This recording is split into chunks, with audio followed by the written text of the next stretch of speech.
सभी को नमस्कार।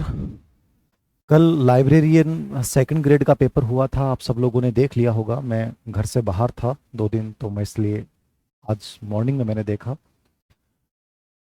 आज का इसका अपन सॉल्यूशन कर रहे हैं। ये 20% साइकोलॉजी के आए हैं और एक प्रकार से मुझे लगता है कि हर कॉम्पिटिटिव एग्जाम की प्रिपरेशन करने वाले हर बच्चे को जो लगातार पैटर्न है जो बदल रहा है, कभी हार्ड है, कभी मीडियम है, कभी इजी आ रहा है, हर प्रकार के प्रश्न उसको निकालने चाहिए, जिससे उसके दिमाग में एक विजुलाइज बनता है कि मुझे इस प्रकार से आगे बढ़ना चाहिए। तो पेपर जरूर निकालिए।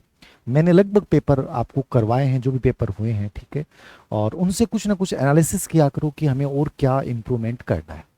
यदि आपने सेकंड ग्रेड साइकोलॉजी वाली ये बुक पढ़ी है, लाइब्रेरियन वाली ये बुक पढ़ी है, तो मुझे लगता नहीं कि इसके अलावा आपको कुछ देखने की जरूरत पड़ी होगी, क्योंकि कंप्लीटली पूरे पर्सन पेपर तो ये तो नॉर्मल था, बल्कि हार्ड पेपर भी आया है लास्ट बार वाला, उससे भी इससे बाहर कुछ आता नहीं। तो ये बुक आपके पास सेकंड ग्रेड कर रहे हो तो ये होनी चाहिए। और यदि कोई दूसरी आपको लग रहा है कि इससे बेटर है तो आप वो रखिए, लेकिन मेरा ये कहने का मतलब है भटकिए मत, एक चीज को बार बार रिपीट कीजिए। पहला प्रश्न जो यहां से पूछा गया है वो ये पूछा गया है, व्यक्तित्व मापन का विषय आत्मबोध परीक्षण थेमेटिक एप्रिसिएशन टेस्ट पर्सनैलिटी को किसको मापन करता है? प्रोजेक्टिव तकनीक है, व्यक्तिपरक सब्जेक्टिव तकनीक है, प्रयोगात्मक एक्सपेरिमेंटल तकनीक है, वस्तुनिष्ठ ऑब्जेक्टिव तकनीक है। तो इनमें से कौन सा आंसर होगा? देखो, तो लगभग आपको पता है कि लगभग प्रश्न आता है वो प्रोजेक्टिव मेथड पे आता है। और यहाँ जो टीएटी है, सीटी है, आईबीटी है, एससीटी है, एफडब्ल्यूएटी है, ये 5 तकनीक सबसे इंपॉर्टेंट होती हैं और ये प्रोजेक्टिव मेथड में है। और ये मॉर्गन मुरे ने स्पेशली इसका उल्लेख किया था। 30+1 कार्ड होते हैं, कई बार जिक्र। व्यक्तिपरक तकनीक ये नहीं है, याद रखना। व्यक्तिपरक में वो आत्म साक्षात्कार, आपका आत्म गाथा वर्णन, वो सब आएंगे। प्रयोगात्मक तकनीक नहीं है। वस्तुनिष्ठ में सोशियोमेट्री वो आएंगे, ठीक है। तो यहाँ पे ये ऑप्शन जो है वो सही हो जाएगा मेरे अकॉर्डिंग। कहीं कोई बच्चे को इसमें दिक्कत आई नहीं होगी। और ये अपनी किताब में पेज नंबर 187 के ऊपर मैंने अच्छे से डाल भी रखा है। कौन सा एक सामूहिक शाब्दिक बुद्धि परीक्षण का उदाहरण है? देखिएगा, सामूहिक अशाब्दिक बुद्धि परीक्षण का एक उदाहरण है। Example of group non verbal intelligence test. तो वर्बल और नॉन वर्बल 2 प्रकार के टेस्ट होते हैं। सामूहिक परीक्षाओं की शुरुआत अमेरिका से मानी जाती है, और जिसमें सामूहिक शाब्दिक परीक्षण होता है वो पहला होता है आर्मी अल्फा परीक्षण। ऑर्थर ऑटिश रॉबर्ट यर्किस ने स्पेशली इसका उल्लेख किया था। तो ये तो सामूहिक शाब्दिक है। पिंटर पीटरसन इसके लिए पहले भी आया हुआ है DSSS में। ये व्यक्तिगत क्रियात्मक परीक्षण में आता है, याद रखना, ठीक है। कोहल ब्लॉक डिजाइन SC कोह ने 1932 में किया था, याद रखना। ये है 1923 में किया था, ये भी स्पेशली व्यक्तिगत क्रियात्मक में आता है। तो ये दोनों क्रियात्मक के हैं। रेवेन के प्रोग्रेसिव मैट्रिसेस परीक्षण 1938 में स्पेशली JC रेवेन ने दिया था, जिसमें रंगीन सांचों का प्रयोग होता है। ये सामूहिक शाब्दिक परीक्षण में अपनी किताब में मैंने मेंटेन कर रखा है। आप पेज नंबर यदि देखेंगे तो उसमें देख लेना, 232 नंबर के पेज पे मेंटेन है। तो मेरे अकॉर्डिंग हर बच्चे का आंसर सही होगा। अगला प्रश्न देखिएगा, क्रिया प्रसूत अनुबंधन सिद्धांत के अनुसार जिस पुनर्बलन अनुसूची में प्राणी को प्रत्येक अनुक्रिया, ये प्रश्न अपने अभी जो अपनी सीरीज चल रही है उसमें भी अपन ने इसको लिया था, ऐसे प्रश्न को, एनसीईआरटी वाली। प्रत्येक उपयुक्त अनुक्रिया को करने के बाद पूर्ण बल मिलता है, उसे क्या कहा जाता है? देखो, सिंपल सी भाषा समझना। प्रत्येक उपयुक्त अनुक्रिया करने के बाद अनुसूची मिलती है वो सतत होती है। कुछ अनुक्रियाओं पे मिलती है वो आंशिक होती है। अनुपात का मतलब होता है प्रतिक्रियाओं की संख्या के आधार पे। अंतराल का मतलब होता है समय के आधार पे। तो इसने 2 अनुसूची बताई थी, सतत और आंशिक। आंशिक के पार्ट थे अनुपात और अंतराल, ठीक है।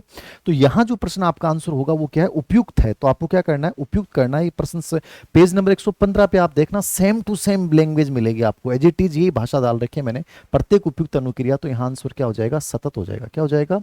सतत कर देना है, कंटिन्यूअस। निश्चित अनुपात ये होता है कि मैं 5वीं 10वीं 15 अनुक्रिया पे पूर्ण बलन देता हूं। आंशिक का मतलब होता है कि आंशिक का प्रकार होता है कुछ अनुक्रियाओं पे, सब पे नहीं देना। ये ज्यादा बेटर होती है सतत की बजाय आंशिक। और परिवर्तनशील का मतलब होता है कभी 5वीं पे कभी 25वीं बदलता रहता है। तो यहां जो आंसर होगा वो क्या होगा? सतत। ये पूर्ण बलन वाला बिंदु बहुत इंपॉर्टेंट है, स्किनर वाला देख के जाइएगा। ओके, 84 नंबर का प्रश्न देखिएगा, शिक्षा मनोविज्ञान शिक्षा का विज्ञान है, परिभाषा किसके द्वारा दी गई है? तो मुझे नहीं लगता कि ये प्रश्न मैंने पहले भी करवाया है, और ये ओल्ड PYQ बेस है। तो ओल्ड PYQ तो निकालनी चाहिए। PYQ वाली बुक ऑब्जेक्टिव अपडेट के साथ आ भी गई है, देख लीजिएगा उसको। शिक्षा मनोविज्ञान शिक्षा का विज्ञान किसके द्वारा दी गई है? ट्रो एंड ट्रो ने नहीं दी थी। ट्रो की परिभाषा भी इंपॉर्टेंट है, याद रखना। शिक्षा शैक्षणिक संस्थानों मनोविज्ञान तत्वों का अध्ययन, ठीक है। स्टीफेन शैक्षणिक विकास कर्मी का अध्ययन, ये भी आई हुई परिभाषा है। पिल जो कहा था वो कहा था शिक्षा का विज्ञान। कॉल्सनिक की परिभाषा भी इंपॉर्टेंट है, याद रखना। शिक्षा मनोविज्ञान, मनोविज्ञान के सिद्धांत अनुसंधानों का शिक्षा में प्रयोग है। चारों परिभाषाएं याद करके जानिए। इससे एक आइडिया भी लगता है कि यार हमें चारों ही पढ़नी है। और जब भी पेपर हल करो ना, तो चारों ऑप्शनों को एनालिसिस करो, जिससे आपका दिमाग खुल जाएगा। ऐसे नहीं है कि सिर्फ यही क्यों पढ़ें, इनकी परिभाषा भी इस समय देख लो आप, जिससे कि चीजें क्लियर हो जाती हैं, ठीक है ना। तो ये भी अपनी किताब में अपने पेज नंबर 15 पे डाल रखा है। अगला प्रश्न, ये इसलिए बोलता हूँ पेज नंबर, बाकी ऐसा कुछ नहीं है, आप सोच रहे हो सर ऐड कर रहे हो, इसलिए कि आपको कॉन्फिडेंस रहे कि सर की किताब पढ़ रहे हैं तो टेंशन नहीं। शिक्षा मनोविज्ञान के क्षेत्र में निम्नलिखित में से सीखने के सिद्धांत, principles of learning, memory, forgetting, concept development, संप्रत्य निर्माण, प्रॉब्लम सॉल्विंग आदि प्रकरण सम्मिलित किए जाते हैं। अध्यापक अधिगम, अध्यापक तो कोई तत्व होता ही नहीं, याद रखना, अधिगम कर्ता कारक होता है। सीखने से संबंधित परिस्थितियां, वातावरण संबंधी कारक जो इसके अंतर्गत आएंगे वो आएंगे। सीखने संबंधी अनुभव, ये चौथा होता है, ठीक है, विषय वस्तु के प्रेजेंटेशन वगैरह। सीखने की प्रक्रिया, ये तीसरा बिंदु सबसे इंपॉर्टेंट होता है, सीखने की प्रक्रिया में होता है। मैंने कई बार चर्चा की है, ग्रेड फर्स्ट के जो पेपर आपको करवाए थे, उन 3 पेपरों को करवाया था, उसी से आइडिया लग जाता है कि ये प्रश्न आरपीसी का उभरता हुआ नया पैटर्न है, जिसमें अधिगम शिक्षा मनोविज्ञान के जो 5 तत्व अपनी किताब में डाल रखे हैं उनको ढंग से पढ़ के जाना। सीखने की प्रक्रिया में मानसिक क्रियाएं आती हैं, इतना छोटा सा बिंदु याद रखना। और ये जितने भी नाम है ना, ये सीखने के नियम, मेमोरी, फॉरगेटिंग, कॉन्सेप्ट, ये सब क्या है, मानसिक क्रियाएं। तो सीखने की प्रक्रिया में क्या आता है, मानसिक आते हैं। इसमें पेज नंबर 16 पे अपन ने डाल रखा है। फिर देखना अगला प्रश्न। मुझे नहीं लगा कि यदि आप पेपर सॉल्यूशन लगातार कर रहे हैं तो आपको पेपर हार्ड लगा होगा।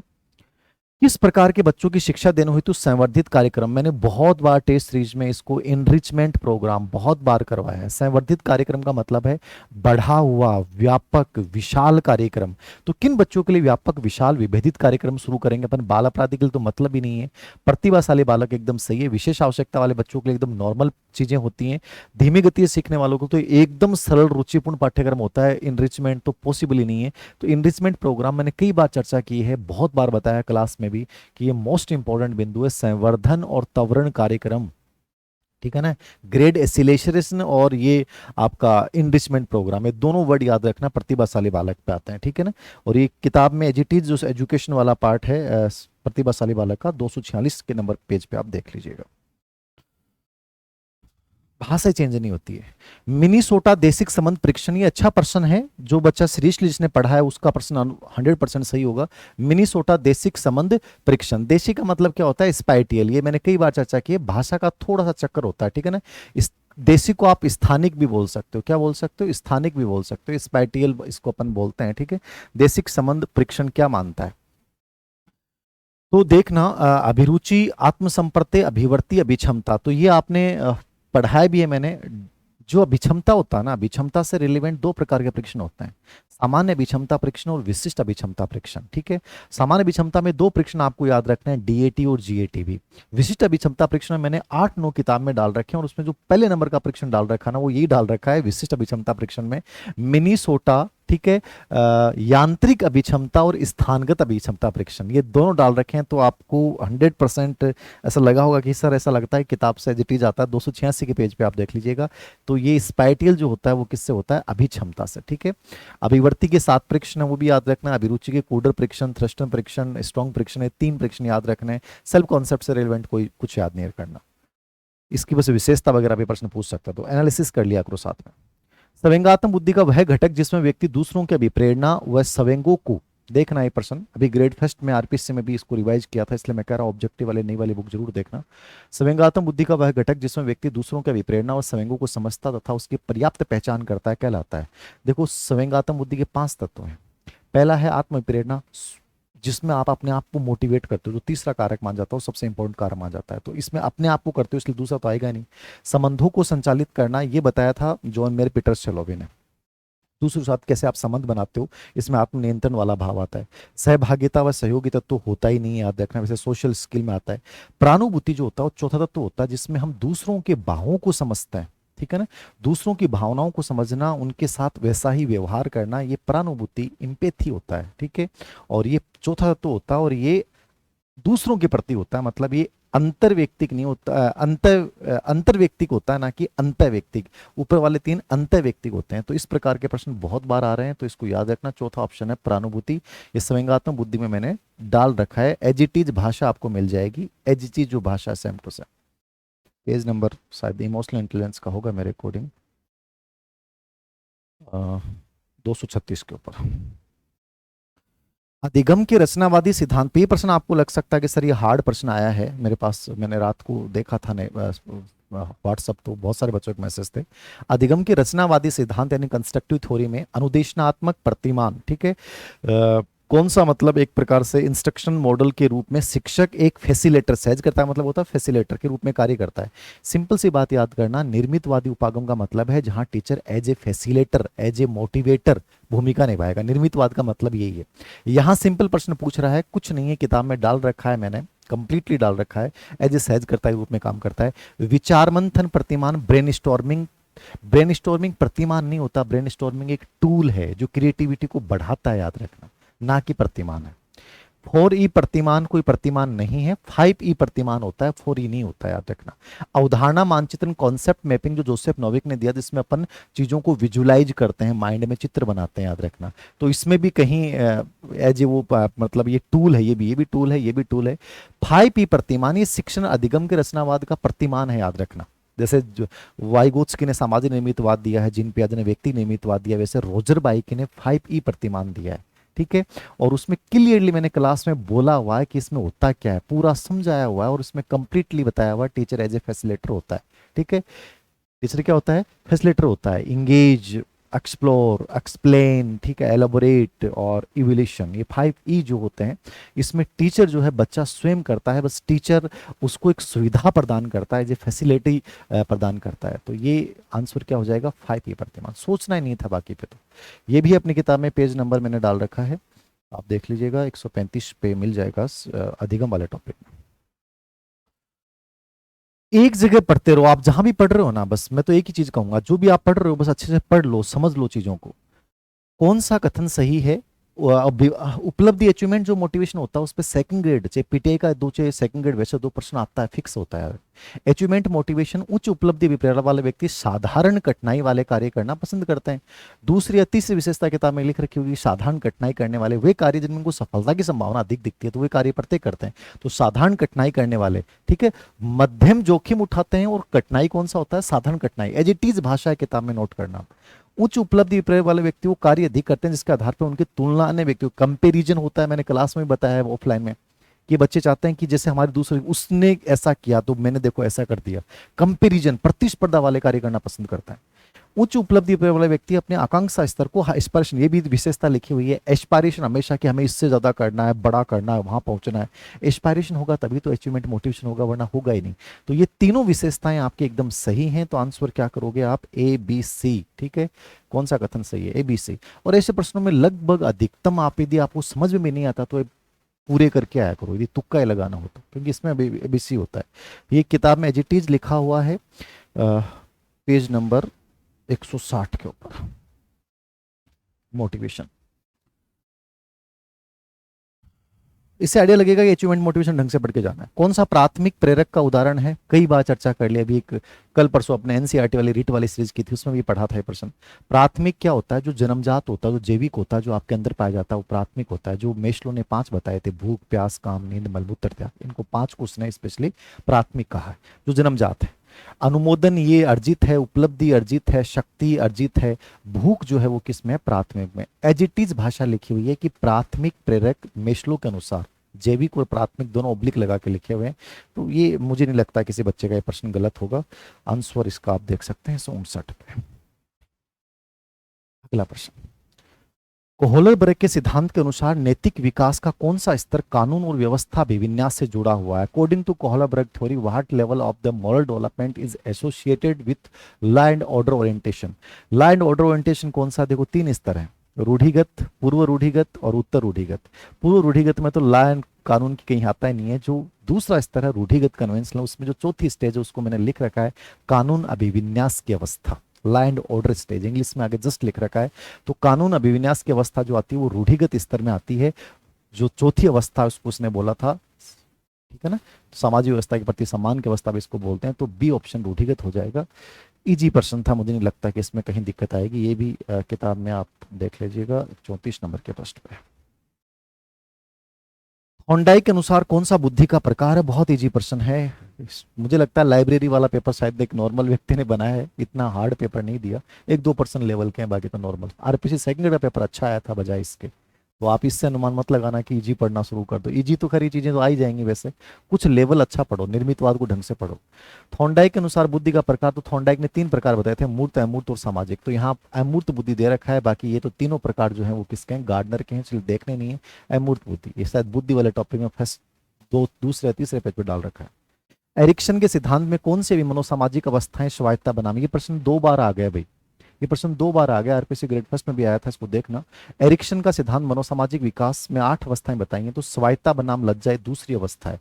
तो पहली और तीसरी अवस्था पूछ रहा है, पहले और बाद में कौन सी आएगी? तो विश्वास बनाम है, विश्वास ट्रस्ट वर्सेज गिल्टी जो पहली होती है, और दूसरी पहल इनिशिएटिव वर्सेज आपकी ये गिल्ट, ये जो होती है वो तीसरी अवस्था होती है। तो आपको कहीं दूसरे पे जाना ही नहीं है, पहला आंसर हो जाएगा। ये एरिक रिक्शन का जो सिद्धांत है 34 या 33 पे दे रखा होगा, शायद 33 पे है शायद, 31 नंबर के प्रश्न पे।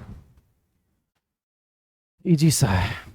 कौन सी विशेषता अभिवर्ती के अर्थ के संबंध में सही नहीं है? ये टॉपिक्स पे जो प्रश्न आते हैं वो स्पेशली ग्रेड सेकंड में आते हैं, अभिवर्ती, रुचि, अभिक्षमता। तो 2 प्रश्न आगे देख लो, अभिवर्ती और अभिक्षमता पे। अभिवर्ती व्यक्तिगत होती है, इंडिविजुअल होती है, आपसे रिलेवेंट करती है, एकदम सही याद रखना। अभिवर्ती सामूहिक नहीं होती, आपकी किसी दूसरे के प्रति होती है। अभिवर्ती की प्रकृति वातावरणजन्य होती है, क्योंकि अर्जित होती है, वंशानुक्रम आधारित नहीं होती, इसलिए वातावरणजन्य। अभिवर्ती सदैव पॉजिटिव होती है, गलत है। अभिवर्ती पॉजिटिव भी हो सकती है और अभिवर्ती नेगेटिव भी हो सकती है। अभिवर्ती के विकास में इमोशनल फैक्टर, चारों विशेषताएं जिस डाल रखी हैं, तो देख लीजिएगा। अभिवर्ती की प्रकृति पर अभिवर्ती का मापन दोनों इंपॉर्टेंट है। ये भी मेरे अकॉर्डिंग पेज नंबर होगा शायद 278 के लास्ट 10 नंबर का टॉपिक। पियाजे के संज्ञानात्मक विकास के सिद्धांत में एक प्रक्रिया जिसमें एक बच्चा अनुभव को समझने के लिए अपनी स्कीमा को रूपांतरित और संगठित करता है। मैंने बहुत बार ये वर्ड बोला है। पियाजे के 3 कॉन्सेप्ट हैं, अनुकूलन, अनुकूलन, एसिमिलेशन, एकोमोडेशन और एक इक्विलिब्रेशन। हमेशा याद रखना, पहले से मौजूद स्कीमा का एडिटिव प्रयोग कर लेना क्या होता है? एसिमिलेशन। कोई चेंज नहीं करते। जब भी उसमें आंशिक चेंज होगा, थोड़ा भी स्कीमा को परिवर्तित करोगे, तो याद रखना हमेशा क्या होगा? समंजन, जिसको एकोमोडेशन या समायोजन बोलते हैं। जब दोनों में संतुलन स्थापित करते हो तो होता है इक्विलिब्रेशन। तो यहाँ रूपांतरित और संतुलित वर्ड है, तो आपको दिमाग नहीं लगाना, एकोमोडेशन यानी कि समायोजन करना है। ये अधिगम वाला टॉपिक होगा पेज नंबर 120 पे। पूर्व अर्जित ज्ञान भी प्रश्न आया है। भाषा अर्जित ज्ञान, अनुभव और प्रशिक्षण किसी नवीन ज्ञान को अर्जित करने में बाधक होता है। बाधक होता है, दिमाग नहीं लगाना। बाधा मतलब क्या है? नेगेटिव ट्रांसफर ऑफ लर्निंग, ऋणात्मक हो जाएगा। पॉजिटिव में सकारात्मक होता है। क्षेत्रीय जो होता है इसी का एक पार्ट होता है। शून्य तीसरा होता है, ना नुकसान ना बाधा। इजी प्रश्न था। स्वयं की असफलता के लिए बाहरी कारकों पर जिम्मेदारी डालना कौन सी रक्षा युक्ति? याद रखना, दमन, रिप्रेशन, प्रेक्षण, प्रोजेक्शन, आइडेंटिफिकेशन, आपकी रेशनलाइजेशन। देखो हमेशा याद रखना, इनके लेकर बड़ा कंफ्यूज होता है। मैं मेरी कमी को जब दूसरों पे डालता हूँ ना, तो नाचने गाने आंगन टेढ़ा, लैंग्वेज तक लिखी हुई अपनी असफलता को असहयोगी कारकों पे डाल देना। किताब में प्रेक्षण और युक्ति पर प्रोजेक्टिव होता है। युक्तिकरण में क्या होता है कि आप तार्किक बहाना बनाते हैं, अंगूर खटते हैं, बनना नहीं चाहते, लेकिन दूसरे व्यक्ति विशेष पे अपने असफलता आरोपण नहीं डालोगे। इसलिए आंसर क्या होगा? हमेशा प्रोजेक्शन करना। क्या करना है? प्रोजेक्शन। ठीक है ना। ये किताब में डाल रखा है मैंने, आप देख लीजिएगा। एटीट्यूड ये भाषा मिल जाएगी आपको पेज नंबर 200। एक ये आइजेंक वाला प्रश्न अच्छा आ रहा है भाई, इसको भी अच्छे से पढ़ के जाना। आइजेंक के अनुसार व्यक्तित्व का प्रकार जिसमें व्यक्ति नियंत्रण, भावनात्मक रूप से वो क्या होता है? कमजोर होता है। इच्छा शक्ति उसकी कमजोर होती है। भावनात्मक कमजोर होता है, उसकी इच्छा शक्ति ऑटोमेटिक कमजोर होती है। सामाजिकता का भाव होता है। आइजेंक ने 3 प्रकार के व्यक्तित्व के आयाम बताए थे, जो जिन्हें उपागम दिया था। अंतर्मुखी बनाम बहिर्मुखी, न्यूरोटिसिज्म संवेगात्मक स्थिर बनाम संवेगात्मक स्थिर, और साइकोटिसिज्म मनोविकृति बनाम सामाजिकता। तो इसमें यहाँ थोड़ा कंफ्यूजन आपने हो सकता है। वो इमोशनल कंट्रोल और इच्छा शक्ति दोनों विशेषताएं मूल रूप से किसके होते हैं? स्नायु विकृति में न्यूरोटिसिज्म की होती है। ठीक है। सामाजिकता का भाव, इसको लेकर आपने हो सकता है कि सामाजिकता का भाव तो सर इसमें भी होता है मनोविकृत। हाँ, ये समाज विरोधी होता है। ये क्या होता है? समाज विरोधी होता है। समाज सामाजिकता अभाव इसमें भी है, लेकिन यहाँ पर्सन की जो विशेषता है सामाजिकता का अभाव, जिसमें इमोशनल कंट्रोल है, ये इसमें भी सामाजिकता का अभाव मेंटेन भी करनी है रास्ते पे।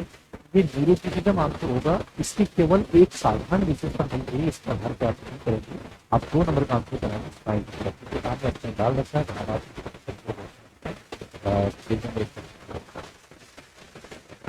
अंतिम प्रश्न देखना, ये प्रश्न भी अच्छा था थोड़ा सा, बट ऐसे प्रश्नों में हमेशा अप्लाइड प्रश्न होते हैं। व्यक्तिगत क्षमता के अनुसार शिक्षा प्रदान करने में अध्यापक बच्चों की विभिन्न क्षमताओं का अध्ययन किस परीक्षण द्वारा कर सकता है? ऐसे प्रश्न में हमेशा याद रखना, जब भी ऐसा प्रश्न आए नजरिया देना हो, इस प्रश्न में आपको क्या मान्यता हो सकती है? वैसे नहीं भेजा। व्यक्तिगत भिन्नताओं के मापन के टोटल 6 टेस्ट होते हैं, टेक्स्ट किताबों में जो बताया रहता है वगैरह या एस नंबर वगैरह जो एन के रिफरेंस किताबें आपको जो भी किताबें आपने देश को भारी है, AK सिंह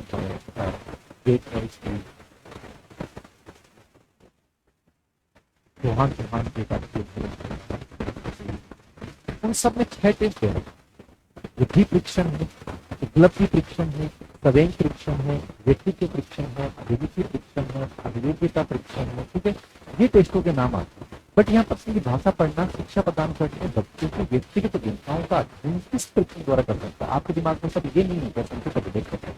सिंपल सी बात याद रखें, चाहे साक्षात्कार हो, चाहे संचित कम्युलेटिव रिपोर्ट हो, चाहे एंसीडोटल रिपोर्ट हो, घटनावर्त हो, ठीक है, चाहे समाज नीति हो, तो जितने भी टेक्निक्स होते टूल्स है, ये कहीं ना कहीं व्यक्तिगत चिंता में आपकी मदद करते हैं। व्यक्तित्व की जितनी भी है वो सब व्यक्तिगत चिंताओं को जानने में योगदान देते हैं। तो यहाँ व्यक्तिगत चिंताओं का अध्ययन करने में किस परीक्षण का प्रयोग करेगा? परीक्षण तो स्पेशली A और C, ये 2 ही होते हैं, मतलब टोटल 6 परीक्षण माने गए, बट ये नुकसान नहीं करेगा। संचित अभिलेख में क्या होता है, बच्चे का पूरा रिपोर्ट होता है, उससे अपने बढ़िया लगता है कि बच्चा पहले कैसा था, तो ये हेल्पफुल रहेगा ना कि नुकसानदेह रहेगा। क्योंकि मैं एज ए स्टूडेंट एग्जाम में दूंगा तो मैं इसको ABC करके आता है, ठीक है ना, क्योंकि नुकसान नहीं कर रहा है, कर रहा है, ठीक है, इसलिए आपको आंसर क्या करना चाहिए, ठीक है।